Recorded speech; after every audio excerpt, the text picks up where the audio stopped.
Bom dia! Hoje apresentaremos um vídeo sobre o trabalho na educação infantil em meio à pandemia.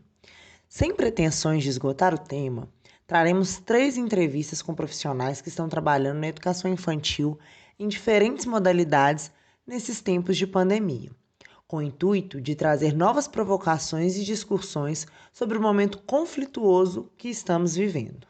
A pandemia causada pelo vírus da Covid-19 teve início no Brasil em meados de março de 2020.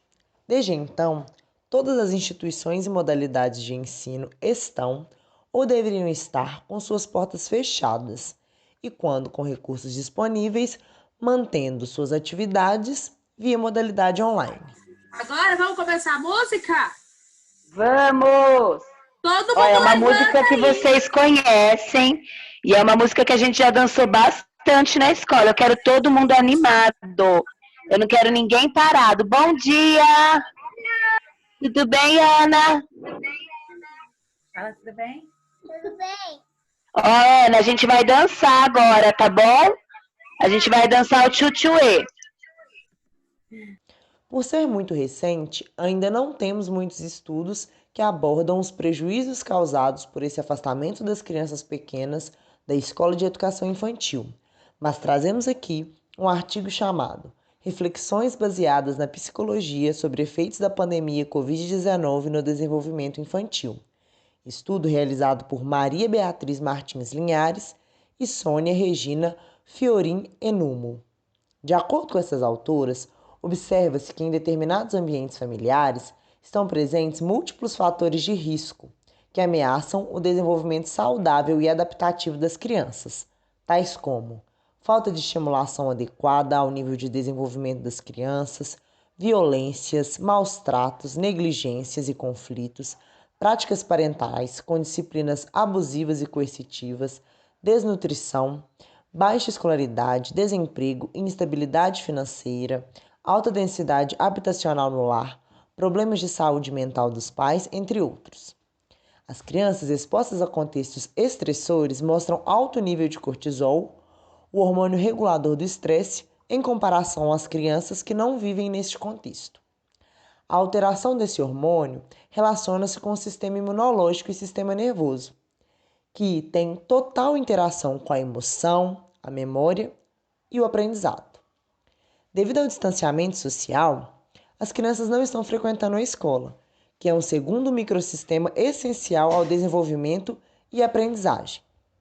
Além de grandes perdas do processo da aprendizagem formal, as crianças estão sendo privadas da necessária associação com seus pares, em que ocorrem aprendizados significativos para o desenvolvimento humano, tais como experiências lúdicas compartilhadas, que implicam em interações proximais face a face, cooperação, convivência com as diferenças, compartilhamento de decisões, enfrentamento de desafios, negociação de conflitos, adiamento de gratificações, espera da sua vez, exercício de controle de impulsos, entre outras habilidades. No caso da educação infantil, a educação à distância priva a criança de experiências concretas em um espaço coletivo compartilhado e de relações proximais, além de um tempo maior do que o recomendado à exposição de telas. Com o isolamento social causado pela pandemia do coronavírus Covid-19, a importância da relação família e escola ficou ainda mais evidente. E essa ponte de comunicação tem sido fundamental para promover o aprendizado e desenvolvimento das crianças nesse período. A perda do espaço físico da escola, como instituição social de formação coletiva e da interação social, geram impactos ainda desconhecidos em sua totalidade. Dentre as funções do espaço social e da organização do ambiente escolar, está a formação de noção de identidade, desenvolvimento de competências, promover oportunidades para crescimento, sensação de segurança e confiança, oportunidade para contato social e privacidade. São múltiplas as infâncias, assim como múltiplas as vulnerabilidades e aprofundamento da desigualdade social. Dessa forma, trazemos um recorte de 3 casos de vivências na educação infantil em tempos de pandemia da região metropolitana de Belo Horizonte. No primeiro recorte, é uma realidade de ensino público, o segundo, de particular. Ambos os casos A educação segue sem interação, atuando no modelo remoto. E no terceiro caso, de aula particular com interação, no modelo presencial. Uma das entrevistas realizadas foi com uma coordenadora de uma EMEI da regional Venda Nova. Ela relata que tem sido difícil trabalhar nessa pandemia, visto que os pais e as crianças já estão ficando saturadas com as propostas da escola, além das dificuldades de conexão que os mesmos enfrentam. É necessário inovar sempre, trazer propostas novas e de fácil acesso a todos. O canal de comunicação entre as crianças e a escola tem sido os grupos de WhatsApp, através de áudios e vídeos enviados. Muitos não conseguem participar, devido à falta da internet, dificuldades em mexer no celular, os pais que têm trabalhado mais agora com esta pandemia. Assim que entramos em isolamento social, a escola propôs um questionário às famílias. Dessa maneira, conseguiu entender melhor o cotidiano, para sim resolver o que iria propor, o que levaria as famílias a participarem dos grupos do WhatsApp, fazendo propostas que levassem as famílias a entenderem a importância de manterem esse vínculo entre escola e as crianças. Para a nossa segunda entrevista, convidamos a professora, coordenadora e fundadora da Bibilingue, Amanda Microne, que atua no mercado bilíngue em mais de 20 escolas de educação infantil e fundamental de Belo Horizonte.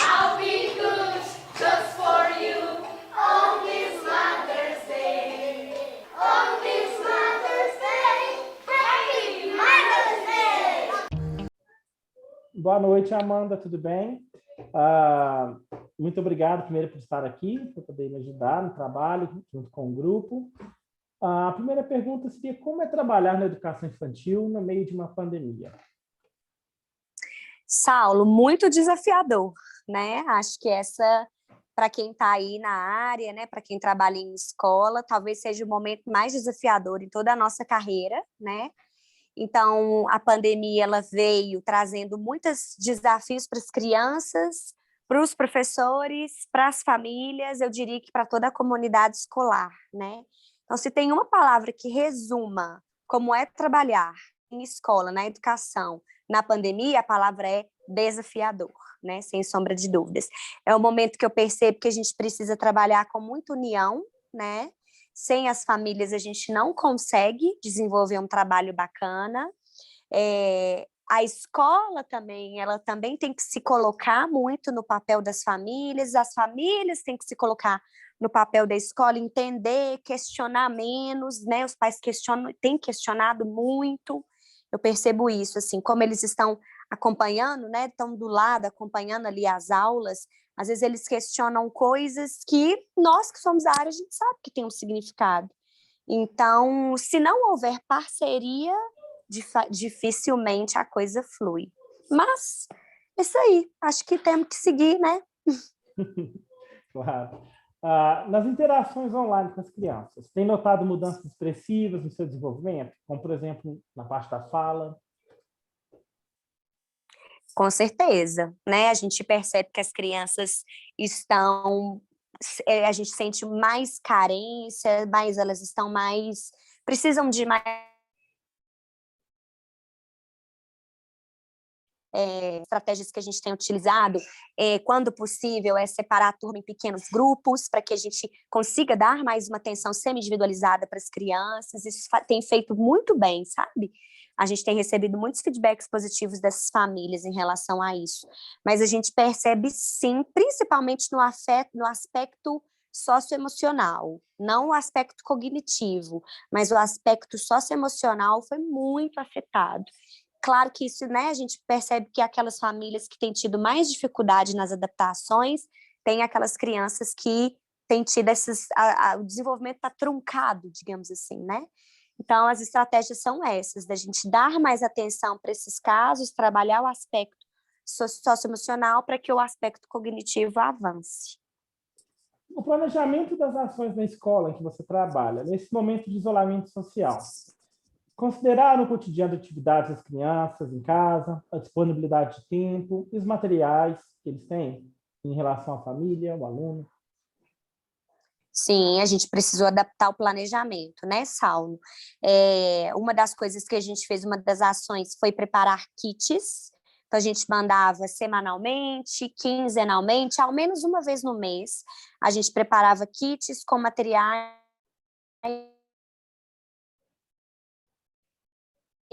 em casa e desenvolver as propostas com o momento online, com a videoaula que o professor teria com eles. Uma coisa que a gente entendeu, né? Quando começou a pandemia, a gente achou que a gente ia simplesmente transferir o que a gente fazia no presencial, né, nas nossas aulas, a gente faria em casa.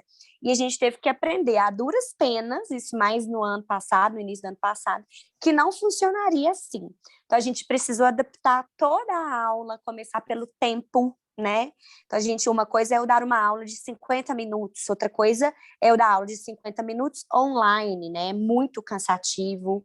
Então, a gente precisou diminuir o tempo para a gente ganhar qualidade na aula e pensando na saúde mesmo das crianças, né? Muito tempo de exposição na tela, isso faz mal, né? A vista, dor de cabeça.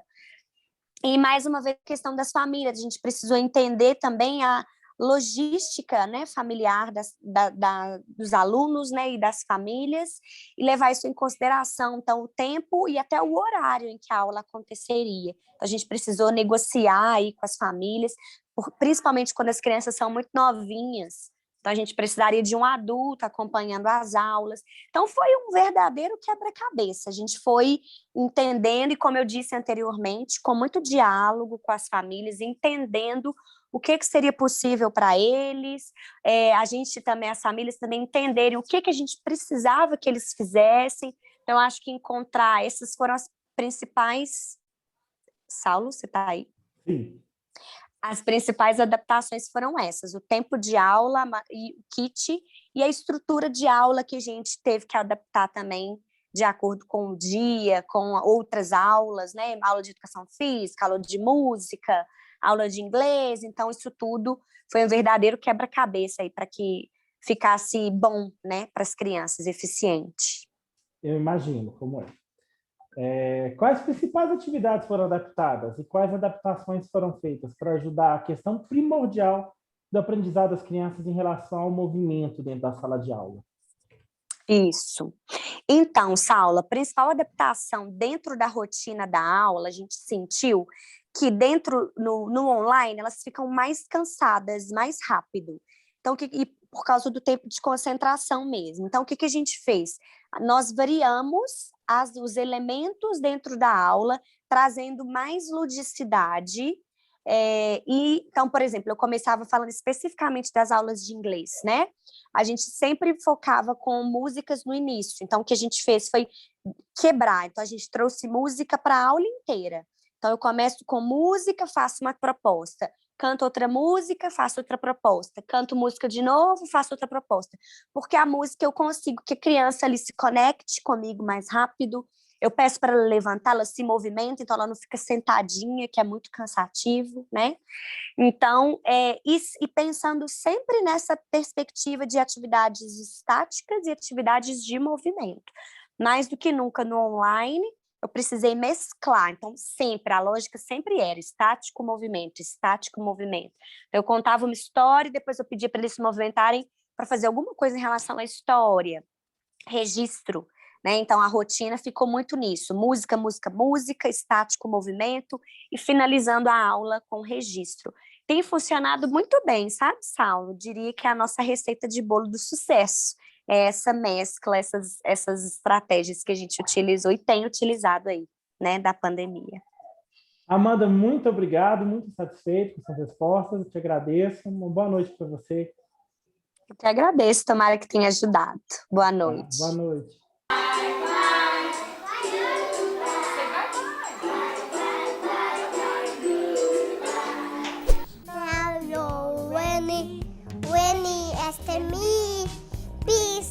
Down, smile nice and sweet. 1, 2, 3, smile. Give me a high five! I can't believe it, did it! Yes!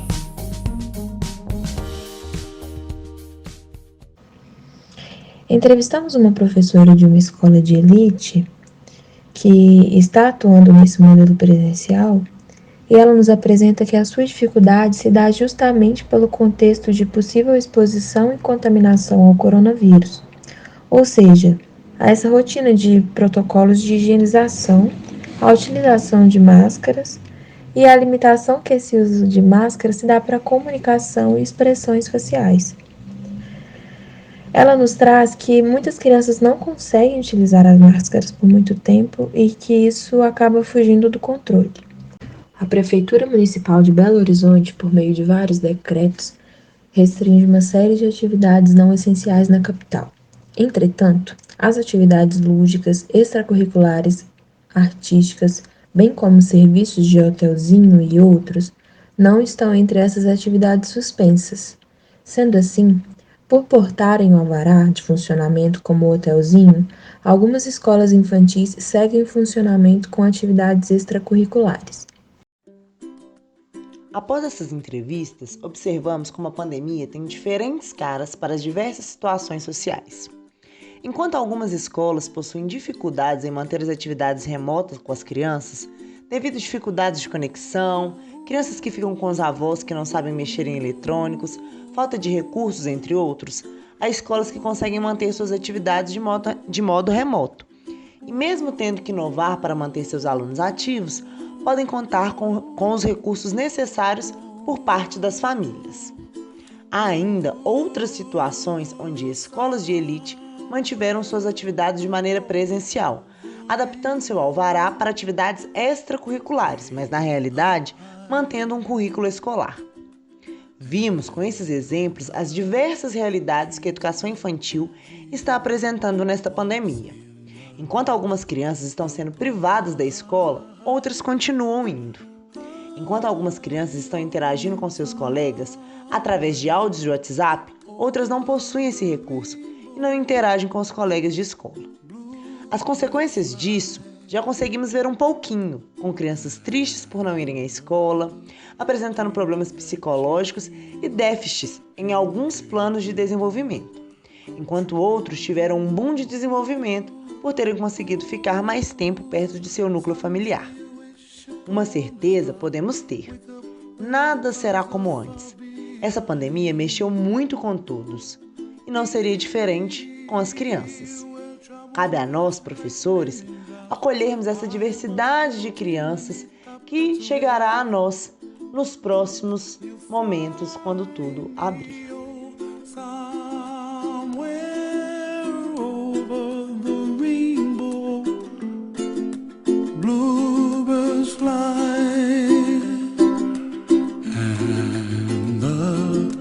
Dream